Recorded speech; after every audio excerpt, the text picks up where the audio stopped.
Mengapa pemerintah berencana menghapus program studi yang tidak sesuai dengan industri? Pemerintah Indonesia melontarkan wacana penghapusan jurusan perkuliahan yang dianggap tidak relevan demi tembus target pertumbuhan ekonomi.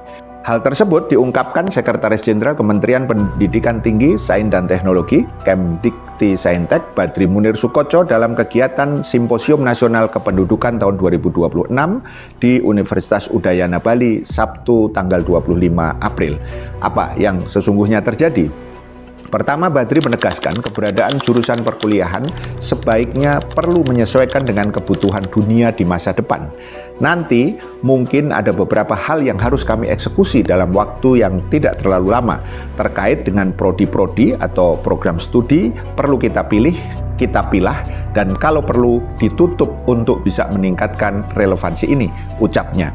Badri lalu mengklarifikasi bahwa penghentian program studi bukanlah satu-satunya opsi. Semua skenario, tambahnya, bakal dirumuskan secara komprehensif serta berbasis kajian. Kedua, tidak lama kemudian Menteri Pendidikan Tinggi, Sains dan Teknologi Brian Yuliarto meluruskan informasi yang tersebar, memastikan jurusan di universitas tidak dihapus. Jadi alih-alih menutup prodi, yang kita dorong adalah bersama-sama dengan perguruan tinggi itu membuat supaya prodi itu mengupdate secara berkala relevansi antara apa yang diajarkan dengan perkembangan ilmu, pengetahuan, dan teknologi, kata Brian pada hari Kamis 29 April. Ketiga, toh pernyataan Menteri Brian tidak membuat persoalan mereda. Guru Besar Fakultas Ekonomi dan Bisnis Universitas Padjadjaran, Profesor Arif Ansori Yusuf, mengungkapkan pangkal persoalannya tidak berhubungan dengan relevan atau tidaknya sebuah program studi, melainkan paradigma kampus yang kemudian larut di dalam arus neoliberalisasi. Sejak pemerintah pusat memberikan otonomi terhadap perguruan tinggi dalam mengurus dirinya sendiri, ditambah pemberlakuan kebijakan efisiensi anggaran, kampus-kampus di Indonesia dipaksa bersiasat mencari pendapatan atau pemasukan demi pemenuhan kebutuhan.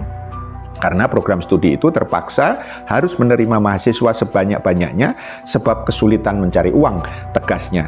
Sedangkan dosen ketenagakerjaan dari Fakultas Hukum Universitas Gadjah Mada, Nabila Rizwa Izzati, memaparkan perguruan tinggi dituntut balik modal, tanda kutip, dengan menyuplai lulusan-lulusan siap kerja di industri sebab modal yang diperlukan untuk menembusnya tidak murah. Prodi-prodi yang dianggap menguntungkan, dalam hal ini adalah prodi-prodi yang dekat dengan industri, bisa terserap oleh pasar kerja, terang Nabila. Ironisnya, di balik industrialisasi yang dilekatkan ke dalam penataan program studi yang sedang digodok pemerintah berhasil menciptakan industrialisasi di pendidikan, tapi tidak di ketenagakerjaan.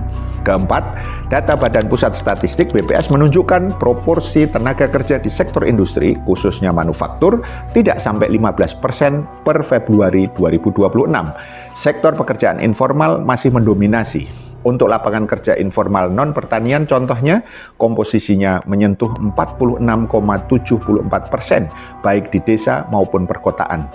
Tidak ketinggalan, masih menggunakan data BPS per Januari 2026, angka pengangguran terbuka di kelompok usia muda termasuk lulusan mahasiswa tergolong paling tinggi ketimbang kelompok usia lainnya. Di rentang 20-24 tahun, persentase pengangguran terbuka mencapai 14,35%. Kelima, menarik apa yang diungkapkan pengamat politik Iwan Januar dalam tulisannya Pendidikan Bukan Budak Industri. Beliau mengungkapkan rencana penutupan prodi ini makin menunjukkan kelemahan negara dalam melakukan pelayanan pada masyarakat. Padahal yang terjadi sesungguhnya adalah maldistribusi tenaga kerja terdidik yang dibutuhkan publik. Lalu menutupi ketidakbecusan itu dengan terjadi oversupply lulusan perguruan tinggi.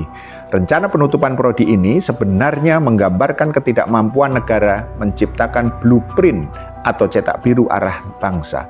Mestinya negara tidak hanya berpikir apa yang dibutuhkan hari ini, tapi juga berpikir apa yang dibutuhkan esok hari atau masa depan. Sayangnya, sebagai negara yang menganut ideologi kapitalisme, Indonesia memilih tunduk pada tekanan dunia industri yang kapitalistik. Alih-alih mengeksplorasi sumber daya alam yang luar biasa, Indonesia memilih mengeksploitasinya secara di tingkat dasar, tidak menjadikannya sebagai komoditi tingkat lanjut yang bernilai tinggi. Akan tetapi, perencanaan besar seperti ini tidak mungkin terjadi kalau suatu negara dipimpin oleh para pebisnis dan pedagang. Negara akan maju andai dipimpin oleh sosok negarawan yang visioner, pemimpin yang punya tekad untuk membawa negaranya menjadi negara besar dan berpengaruh, dan itu membutuhkan perombakan pemikiran yang besar, bukan sekedar omon-omon. Untuk arah ke sana, Islam sebenarnya sudah menawarkan ideologi yang tepat. Hanya Islam yang akan membawa negeri ini lebih baik, berpengaruh dan menundukkan bangsa-bangsa yang lain. Paham sampai di sini? Salam melek politik.